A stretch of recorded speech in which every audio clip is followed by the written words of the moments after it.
And so through this presentation, this will be a reflection on through Renaissance and reflection, educators are encouraged to use the best practices of the past and reflect on the opportunities of disruption to strengthen course design in higher education. This session promises to explore practical and innovative strategies to design courses that will result in positive learning outcomes. So thank you so much for joining us, and we look forward to your presentation. The floor is all yours.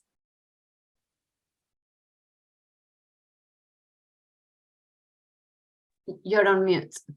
Thank you. If that doesn't happen, it is not a Zoom session, right? So are you able to see my screen?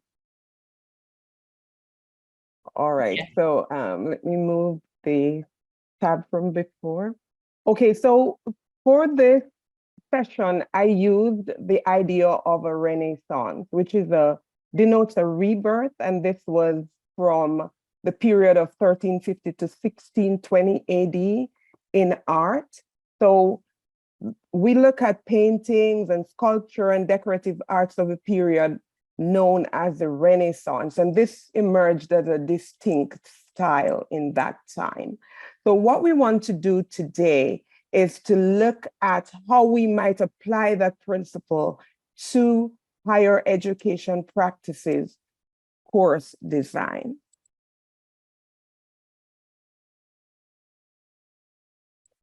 Okay, so thank you for joining me for this presentation. For those who may be meeting me for the first time, I am a 2-year instructional designer at the University of Central Florida.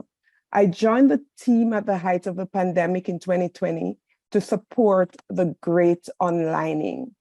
I worked in a higher education institution before in the Caribbean that serviced 21 Anglophone Caribbean countries with global learning connections in countries in sub-Saharan Africa, China, and South America. I got to share quality development and faculty frames in Jamaica, in Africa, and the United States. So I feel very fortunate in that I had something to bring to the table when the pandemic hit. I will share with you the follies of youth before I go any further. So I thought that my parents had the perfect child when they had me. So in retrospect, though, by the time I got to age 3, I realized that I wasn't perfect because my parents had another child, and then they had 2 more. So since my parents had 3 children after me, it tells me that I am not perfect. Therefore, this presentation will not be perfect because, as you now know, I am not perfect. Perhaps my baby brother is perfect. Therefore, this will be a conversation about imperfections and opportunities for you to help me to strive towards that perfection as we look together at design opportunities. So for this imperfect presentation, we will examine 3 phases of a design framework: access, design, and execution. This framework was created to simplify the known instructional design frames that could be confusing for faculty because they had a number of phases within them that faculty had to go through when they were just going online with their courses for the first time. So this frame was used to ramp up the design, just assess where you are, look at what you are doing in your practice, design based on the available opportunities. How are you going to make this work online? And then execute by implementing practical solutions. So let's frame the Renaissance together. So as we move into what many are calling the new normal, we are working in a reflexivity opportunity. So before we go further, I invite you to think about what quality means to you. And if you would, just drop that in the chat. What does quality mean to you?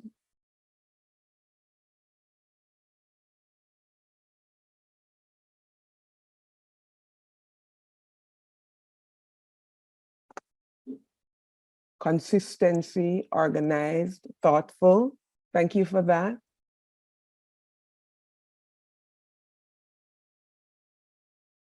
All right. So thank you for chiming in with that. So let's look at this. You will notice that I have turned reflection on its head on my slide, and this is what we are doing right now. We are looking back at what we thought was good and looking back at how it worked during the pandemic and how we might operationalize new principles for this time. So you shared your ideas of quality that we will touch more on today. So on the slide, you will notice that we're looking at quality engagement in terms of faculty participation. That could be or consistency or organization or thoughtfulness, and facilitating excellent learning for all. Those are all facets of quality. And quality is like a diamond. It is not just one thing. It has many different facets. So we want to look at how we can make things clear, how we can make things work for everyone. We can do this examination through the lens of quality engagement, where faculty participation leads to improved outcomes. And in terms of the emergency response, when everyone went digital, here in Florida, we can also add hurricanes. Some of us are still in recovery mode from fall of 2022, after all. Our targets, therefore, must include how we might weather the storm. What is a basic design that can hold up whatever happens? So we have to look at that elevated design that supports an experience for both the teacher and the student. So what does that elevated design look like in terms of your institutional strategy and the success factors? What is the institution looking towards as success, and what does that metric look like? So how might we use the architecture that we have from the pre-pandemic and during the pandemic era to solidify our opportunities and strategies to support creative designs in our practice? So I'm going to move to the next slide to allow us to reflect, and we will do that reflection in the chat. So describe your institutional quality policy. And I have given you three options here. Is it that you don't have a policy? It's an unconventional policy that doesn't follow a particular frame?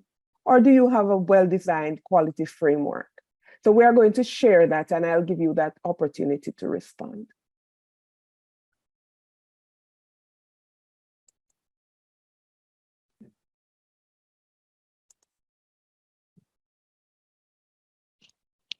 Okay, we have one in the making.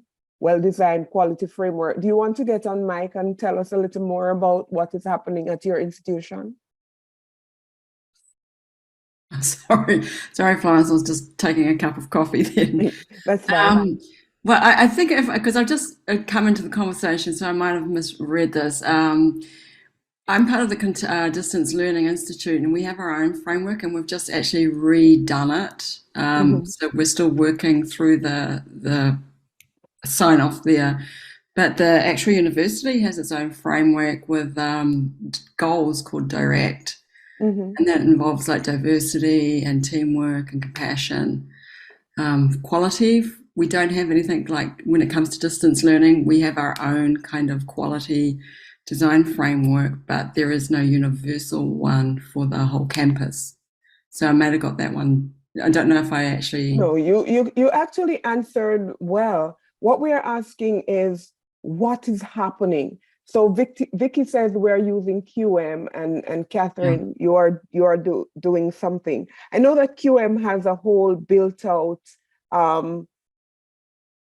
opportunity for different parts of the online learning model.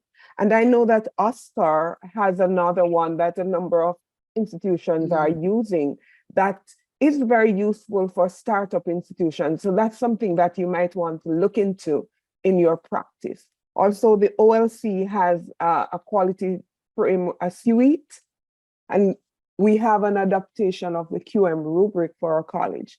And here at UCF, we have a homegrown one that aligns with QM as well. That makes it a little easier for faculty to go in. So we have some provost required ideas. We have some content guidelines and accessibility and access guidelines, because those are big for when we are going online.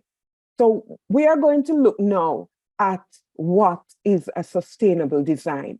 And then what we're going to do is write into the chat what we think our practice harvest will look like. So let us think of our practice as a field. So you have this field, there is corn, there is wheat, there are all kinds of things in there. Some of us are planting cucumbers, some of us are planting peppers. Let us think about what we think is good in our practice. Write down one thing that you think is working well in your practice. And then from this practice harvest, what we will do is that we will share among each other what's working well, how we are doing it, and how you might apply it.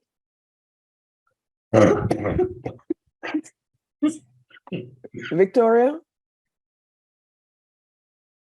Okay, I noticed that your mic was on. Oh, I'm sorry. I was having a coughing fit. I would say, for my part, I begin to include gamification because motivation, I think, is one of the things that the pandemic has really brought to my attention, that we really need to make sure we're building in that engagement with the curriculum and with us and with each other. And gamification is a great way of doing that. And I also, a subcomponent of gamification is that simulation building, and building in the simulations into your courseware, in your course design. And I do like that post-pandemic, there are more faculty talking about this, and that where there's more idea sharing occurring. And I find that faculty are feeling more confident. So I think that in their online skills they've developed. Right. One of the things that, thank you for that, Vicki. One of the things I noticed that Gabrielle has written is design curricular alignment. And that is very important because we are assured that students are understanding what the expectations of the curriculum are when we write clear objectives. So we write clear objectives for them, and then we make the content match that objective, and we make the assessment match the content. So we are not testing what we don't teach, we're actually testing what we teach. And that curriculum alignment, in addition to the engagement that you speak about, Vicki, to ensure that we have the students buying into the process. You ask them questions like, how does this tie into your goals? How does this course tie into your goal, your broader goal? And as teachers of parts of a curriculum that is wider for the student, we have to help them to understand how our course ties into the bigger picture as well, so that they understand that they are not just doing math or science or language or psychology, but all of the pieces hang together, and we are able to make them see how these work in the world of work through those simulations that you talk about. So that those are very good ideas, and we can pack those into our toolbox. So if you are from an institution or your course doesn't have good alignment, that is something that you need to look into. If you are working and your students are not motivated, you need to look back at what will help them to become motivated and how you can engage them in the process, because active learning online is very important so that our courses do not look like correspondence courses. So some of us, we are working because we have to meet the institutional requirements, and we are measuring compliance. We are also assessing students' experiences, but the purpose of this framework is to also address design thinking. So think about architecture. You wouldn't start building a house by putting the roof on. You would have to have some sort of a plan. And that is where your curriculum design and alignment comes in, where you're talking about what comes first, what comes next, and how we are checking to see that what we are doing is working well. So in many institutions, there is no monitoring of faculty performance. And this is something that as faculty or as instructional designers, we must be able to do well. How are we reflecting on our work and looking back at what is working well and what we need to change? So all of this assessment and reflection helps us to change our own behavior as stakeholders, invite our students to engage in the conversation and in the community, and change what we are looking at overall. So when we do an assessment, then we work into the design. So we plan first, and then we execute that, we design, and then we execute our design. So I have looked at some of the quality ideas that are out there. Some of them you talked about earlier. So the OLC quality scorecard is one, Quality Matters, SUNY OSQR, and some homegrown practices. So to look at our work in a consistent manner, this is one of the things that we can look at. Online, how does online discussion work? For example, if we should pull one part of the curriculum, what is the learning material that goes into that discussion? What are the tasks that the students are doing? How do you reflect as faculty and as institutions? What are the solutions that you are coming up with? And then when you come up with those solutions, how do you analyze those solutions? And how do you ensure that you met your design? So when you started with your plan and you're reflecting before you act, then you reflect on the action, and then you reflect on the learning. So those are the areas that we have within our framework, and looking at what we are using to measure it. So whether you are using the OLC scorecard, Quality Matters, OSQR, or a homegrown framework where you are just learning as you go along, it is useful to identify what your metrics are. Because if you have no metrics, you will not know what you are looking at. All right, do you have any questions or comments so far? All right, so we go now into developing a consistent approach. So as you assess, your preparation and strategy comes into play. When you are working on your approach, the first thing that you look at your curriculum and you think through how you are working through, or what you are going to do. Who are the stakeholders? How do you get them to buy into your work? Then you look at your design. How are you holding yourself and the stakeholders accountable? And how will you communicate that process? The final step is your implementation, the intentionality of your design, what goes into it, how the areas tie together, and what are the benefits for you, for your students, and for your institution. So as we go through, I want you to think about what are your wows in what you're already doing, and what are your wonders? What do you still need to know about? And as we go through towards the end of this presentation, I want you to know that I have shared these resources. There is a review of the existing standards already. You can use those to support your work if you still need additional resources, if you don't have a quality framework that you're working from. And I want to leave with you an opportunity to connect with me. So thank you for engaging with me in this session today.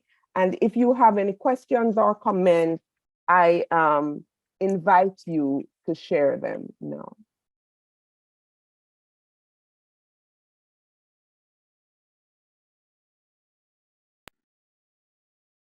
Thank you. This is very interesting. Thank you for that, Catherine. And thank you for sharing all of these great resources about quality and distance education. Thank you, Vicki. Yeah. It has been my pleasure to share with you. And my QR code is up there with my contact information if you would like to connect with me. And also just to note that you can also connect with me on the Eventee platform. Thank you, Amy. And thank you for listening. Flo, is this your like a line of research with you for you? I generally just do anything in faculty development and instructional design. So I do a lot of faculty development engagement related to quality and student engagement. Well, that's interesting because your interests align with mine. So that's why I was kind of curious. That's interesting. We should have a conversation afterwards.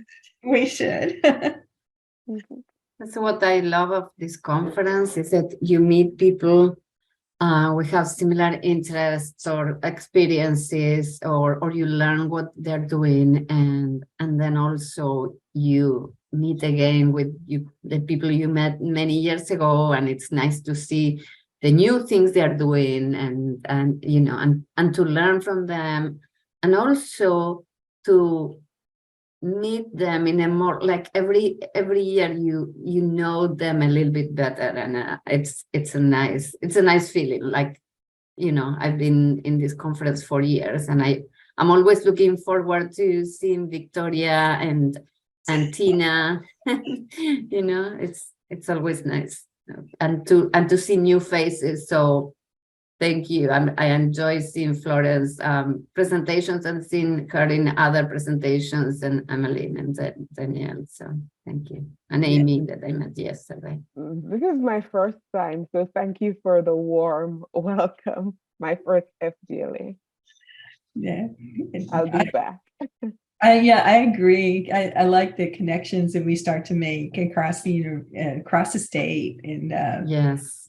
yeah, and I hope you join me in a little bit. Yes, and you know, I think we are having such a tough context now in universities in Florida that we really need to support each other and to have these spaces to talk and to feel that, you know, it doesn't matter what Tallahassee say, we can still grow and learn and be ourselves. So Right. I think these are important spaces for that. It is very important to feel that you can share openly and be vulnerable without expecting to be sanctioned for it. Yeah. And it was pointed out to us that how we're not doing anything wrong, and I think that's the key takeaway is